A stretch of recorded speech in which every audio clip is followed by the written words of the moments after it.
Assalamualaikum warahmatullahi wabarakatuh. Jumpa lagi di Matematika di kelas Bu Naning. Kali ini kita akan membahas mengenai properties of multiplication. Okay, let's check it out.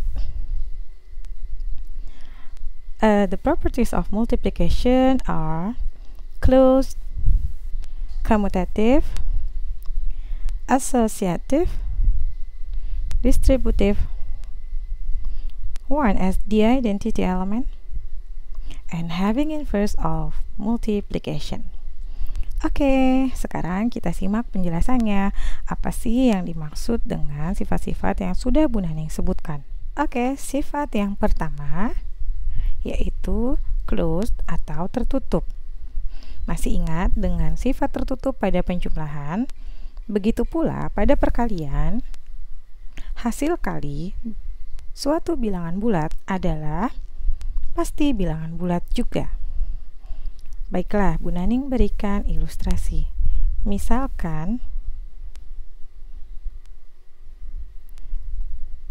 3 dikali 7 hasilnya adalah 21. Oke, lihat di sini 3 dan 7 merupakan integers atau bilangan bulat. 21 pun merupakan integers. Ilustrasi berikutnya, misalnya Bu Naning punya bilangan min 6 dikalikan 9. Hasilnya adalah negatif 54. Bu Naning mengalihkan min 6 dan 9 yang merupakan bilangan bulat, dan min 54 sebagai hasilnya pun merupakan bilangan bulat. Oke, jadi sekali lagi perkalian memiliki sifat tertutup, yaitu hasil kalinya pasti juga bilangan bulat. Next, komutatif. Oke, ditulis seperti ini. A kali B sama dengan B kali A, dengan A dan B merupakan bilangan bulat. Contohnya ya, supaya kalian bisa lebih memahami. Misalnya Bu Naning punya bilangan 7 dikali min 5. Hasilnya ini adalah min 35. Sekarang Bu Naning balik. Min 5-nya yang Bu Naning letakkan di depan. Min 5 dikali 7 hasilnya juga min 35. Kita lihat di sini hasilnya sama ya.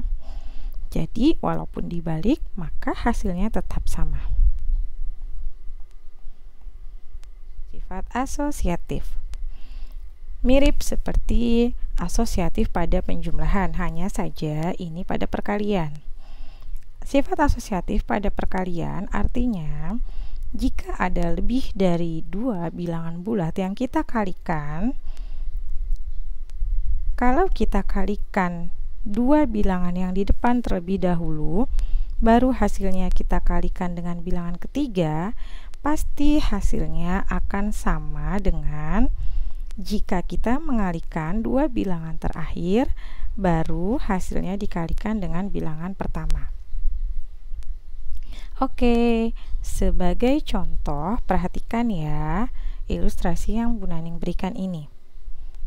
Misalnya 8 dikalikan 6 dikalikan min 5.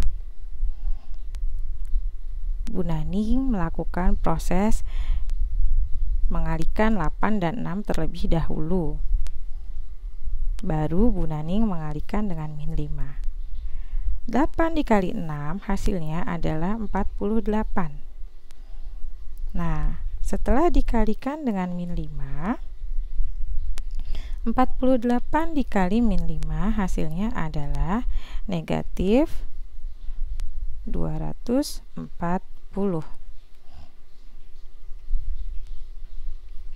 Sekarang Bu Naning melakukan perkalian 8 dikali 6 dikali min 5 dengan mengalihkan 6 dan min 5 terlebih dahulu.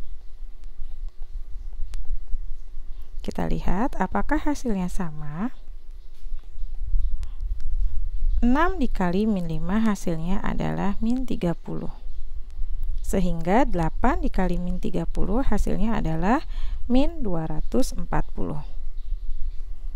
Oke, sekarang lihat di sini hasilnya ternyata sama saja, yaitu min 240. Sifat asosiatif ini bisa digunakan untuk mempermudah proses perhitungan. Coba lihat di contoh yang pertama.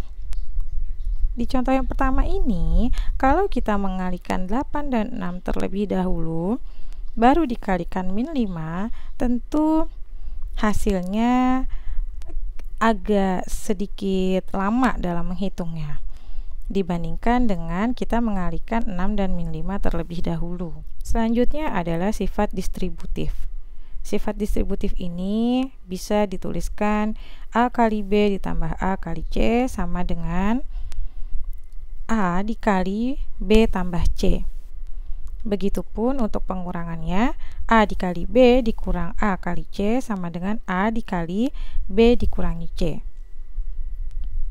Pada bagian yang pertama ini adalah sifat distributif yang berlaku terhadap penjumlahan.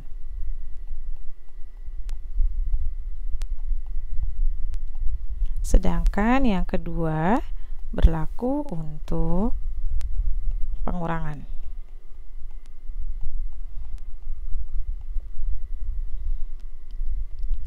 Sebagai contoh, misalkan ada perkalian 8 dikalikan 37 ditambah 8 dikalikan 23.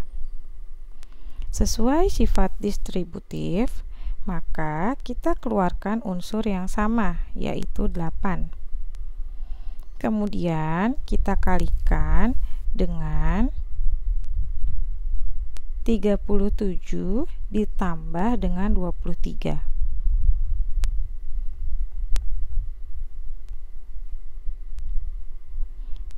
Ingat, operasi hitung kita jumlahkan 37 dan 23 terlebih dahulu karena operasinya ada di dalam kurung.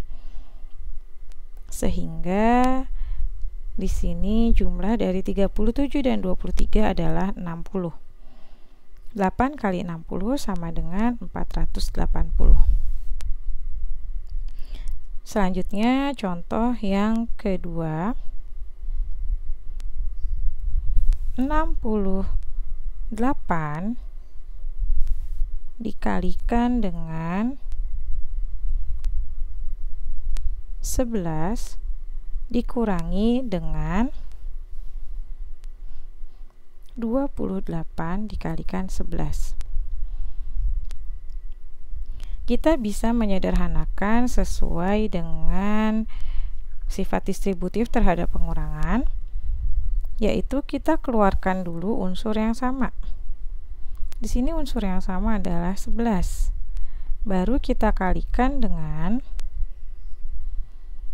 68 dikurang 28.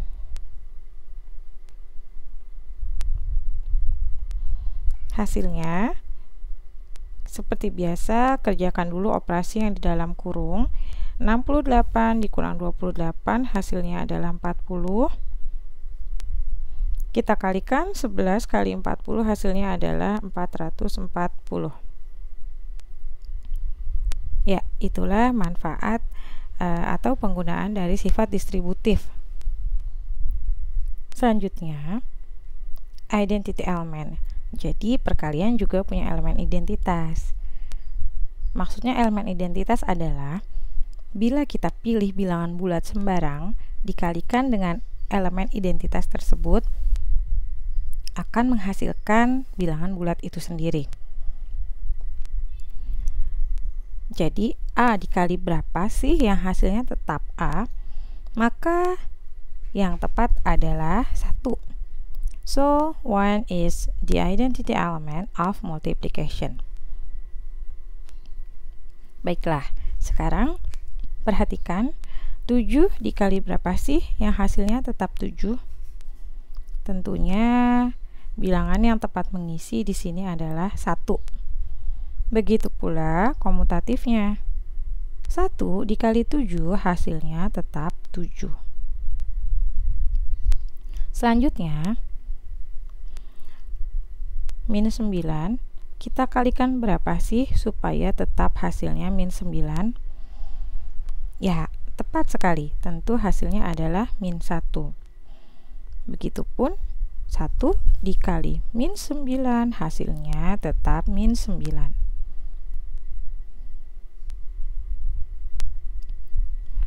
Next, having inverse of multiplication. Jadi selain ada inverse terhadap penjumlahan, ada juga inverse terhadap perkalian. Maksudnya inverse ini apa sih? Jadi kalau kita kalikan bilangan bulat sembarang dengan inversnya, hasilnya adalah 1. 1 ini tadi merupakan elemen identitas dari perkalian. Sehingga jawaban yang tepat adalah 1/A yang menjadi inverse dari multiplication atau perkalian. Contoh, misalnya ada 9. 9 dikali berapa sih yang hasilnya 1?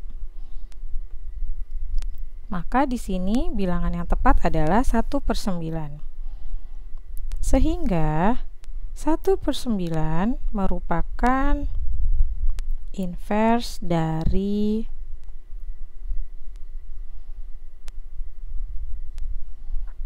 9. Begitu pula misalnya ibu punya min 8. Min 8 dikali berapa sih yang hasilnya 1? Tentu jawabannya min 1/8 ya. Sehingga min 1/8 ini merupakan inverse dari 8. Oke. Itu semua tadi sifat-sifat yang ada pada operasi hitung perkalian. Silakan dipahami baik-baik agar kalian dapat melakukan operasi hitung perkalian dengan menggunakan sifat-sifat tersebut. Sampai jumpa di materi selanjutnya. Terima kasih. Assalamualaikum warahmatullahi wabarakatuh.